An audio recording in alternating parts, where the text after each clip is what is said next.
Remember when people could take a joke? Those were the good old days. Hey, the weather's actually nice today.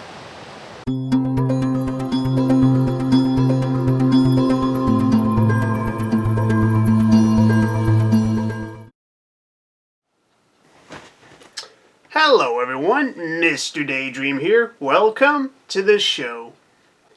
Let's talk about jokes. The whole purpose of telling a joke is to generate laughter, and it can range from a chuckle to rolling on the floor laughing. Also known as ROFL.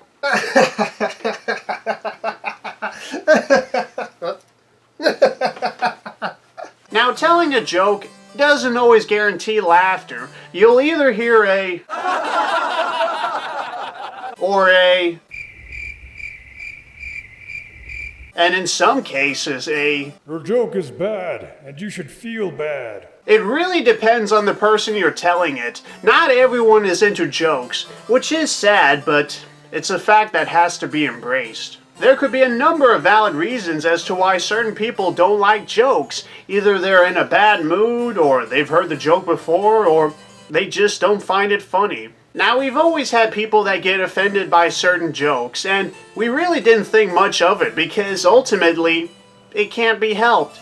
You can't please everyone, you know. But for some reason, well, at least according to the internet, people's feelings are valued among everything else. Like, you could beat someone up, steal their lunch money, and shove their head down the toilet. But whatever you do, don't you dare tell a joke that could hurt their feelings. You're ignoring the real issue here. Because of social media, it's become much quicker and easier to spread news, rumors, and information regarding things that really don't need attention. But we give it attention anyway, because we fail at everything else. So you have to be careful of what you say. You may think that telling a joke is harmless, but there are those who may perceive it as a statement of some kind. And that's where the joke police come in.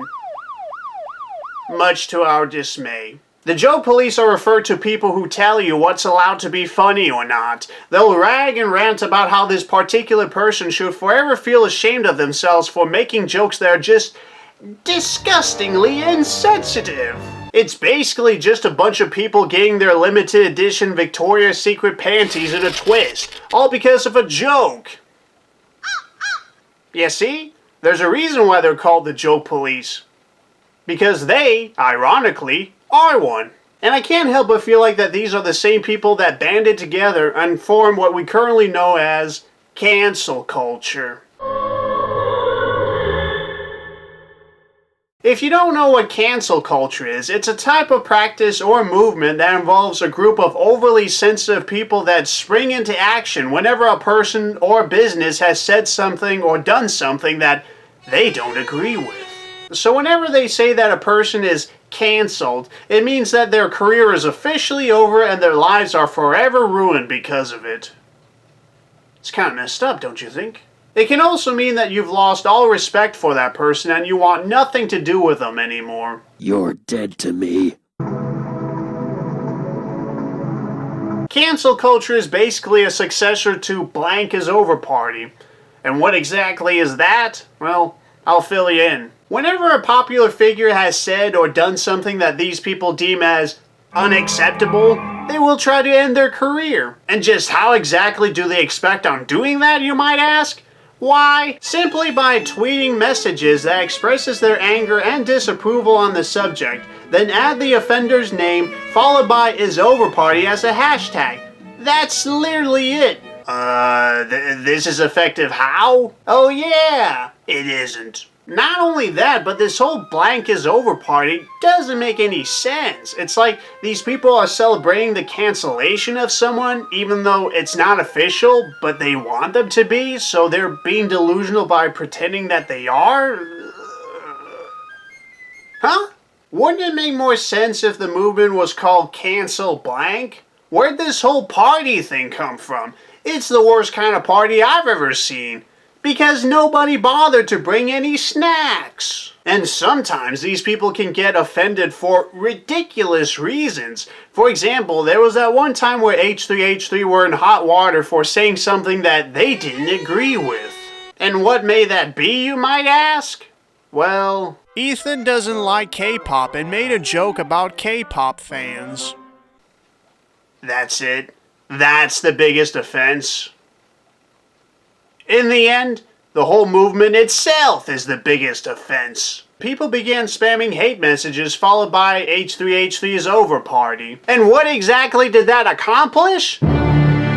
Absolutely nothing. What's hilarious is how H3H3 actually went along with the movement and even had a podcast themed entirely on the party that was originally supposed to cancel them, and yet they're still up and running. That in itself pretty much proves just how pathetically pointless this whole movement is. There hasn't been a single instance where blank is over party actually did anything effective. It's a complete waste disguised as attempted justice.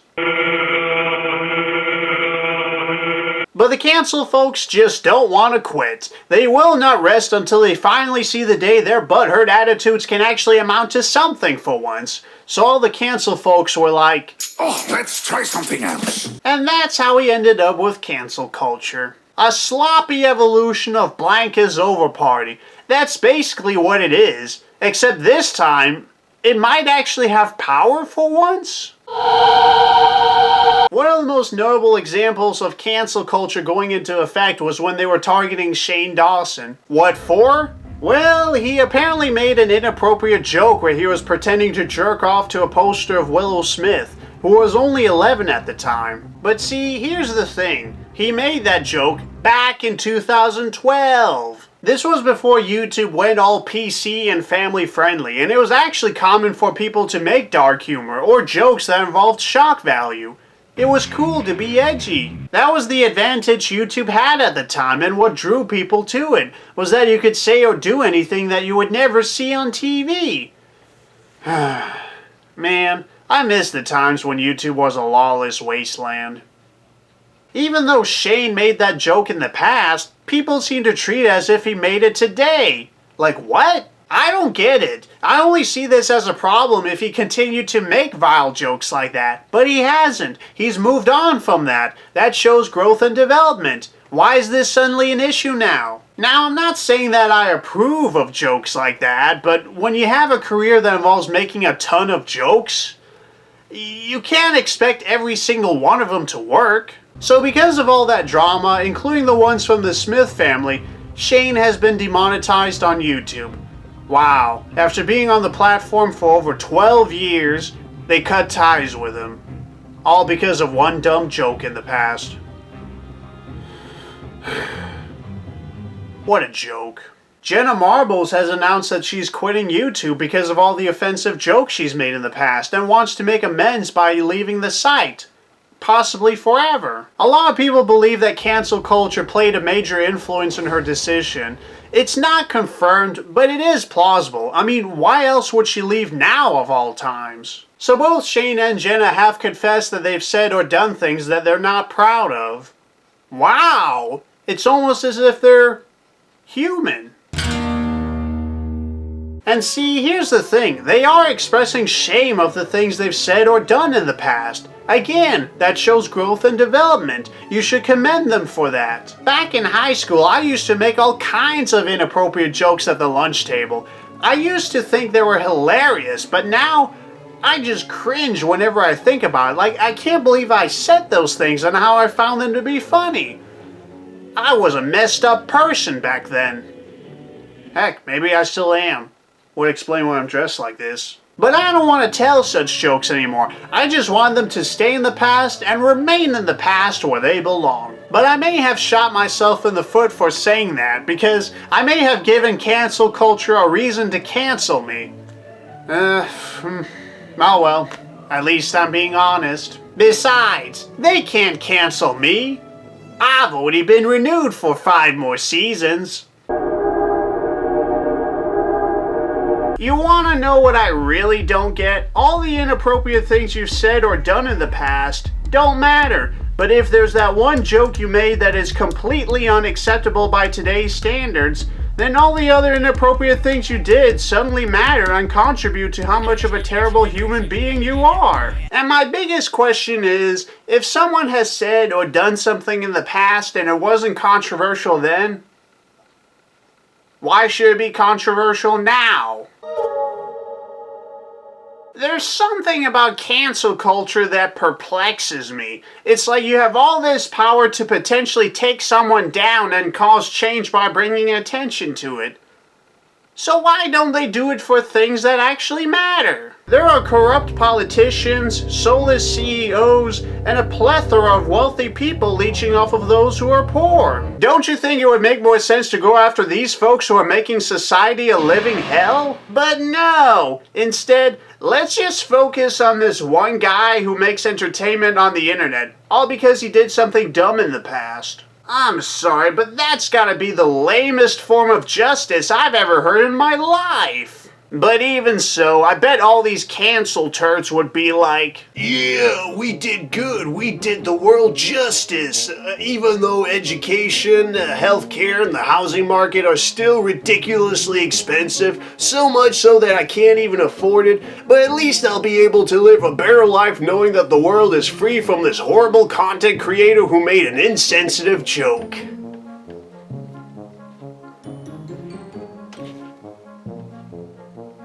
you shouldn't let entertainment dictate the way you live. Instead, treat it as a blessing. Then you can focus on more important things. Like having a future, for example. I really hate how cancel culture labels things they don't agree with as sins, and that they'll never forgive you for it. It doesn't matter what you do. You can apologize, donate to charity, contribute to society, find a cure for COVID. It's not good enough for these guys. You still did that one terrible thing. Therefore, you can never be redeemed. So what? We're not even allowed to learn from our mistakes? We have to be absolutely perfect at all times? Don't you realize how impossible that is? We're all flawed by design. What do you expect? Besides, why is cancellation always the immediate answer for stuff like this? Sounds way too extreme. It's not like the person murdered someone and got away with it. No, they just said or did something stupid. Like, chill out, dude. There are better things to get upset over. And even if you do get your feelings hurt, who cares? It's not like you lost a limb or an organ. Hurt feelings can be mended, whether it's through time, therapy, sugar, or lots of beer. The world is a nasty place. You can't expect it to continuously reflect your ideal of a perfect world. We don't live in a fairy tale. Now you may be asking, is there ever a time where a joke can go too far? Why yes. Yes there is. There are two instances that I can think of. One, the joke is badly timed. Two, the joke is clearly hate speech in disguise. For jokes that are badly timed, there was the 2011 tsunami that killed over 1,000 people. For some reason, Gilbert Gottfried thought it would be a good idea to make jokes about it shortly afterwards. Yeah, that's an example of a joke that's too soon. And when it comes to hate speech disguised as a joke, there was that one time where Kathy Griffin, a comedian no less, did a photo shoot where she was holding a bloody decapitated head of Donald Trump. As much as I don't like the guy, this is just messed up. Like, there's nothing funny about it. You can tell that she's not doing it for laughs, but out of pure malice and hatred. Yeah, both jokes are in poor taste, but as long as they realize that and apologize for their actions, then it's all good. It should only be a problem if they continue to make such vile jokes, but they haven't so far, and people seem to have forgiven them for that. So how come it's different for someone who said or done something offensive in the past? How come they don't deserve a second chance? As long as it doesn't reflect who they are now, why is it such a huge problem? The only time an apology doesn't work is if they haven't learned a darn thing. It's like when Logan Paul made that one video where he was laughing at a dead body. The internet and the media crucified him for it. He then made an apology video and all was well. Until months later when he began tasing dead rats and performing CPR on a dying fish. Now obviously they're not on the same level as laughing at a corpse, but it's still inhumane since he's trying to make a bit out of something that's dead or dying, almost immediately after the controversy. So he got crucified once again by the internet and YouTube temporarily demonetized him, as well as removing him from a YouTube Red show. Whatever it was called, I don't really care. Now don't you think that would be a valid reason to try and cancel someone? Not because they made an inappropriate joke, but because they failed to keep their promises and continue being a scumbag? You'd think so, wouldn't you? But for some reason, cancel culture doesn't apply to scumbags. It only seems to affect those who you thought were humble and innocent. But because they said or did something unacceptable, they deserve to be canceled for being a horrible person. Ugh, give me a break. Remember the phrase, "the pen is mightier than the sword"? That phrase has an even bigger meaning now than it did back then. It's amazing how there are people that get so riled up on things they don't agree with, and then resort to just wanting to end that person's career entirely because of it.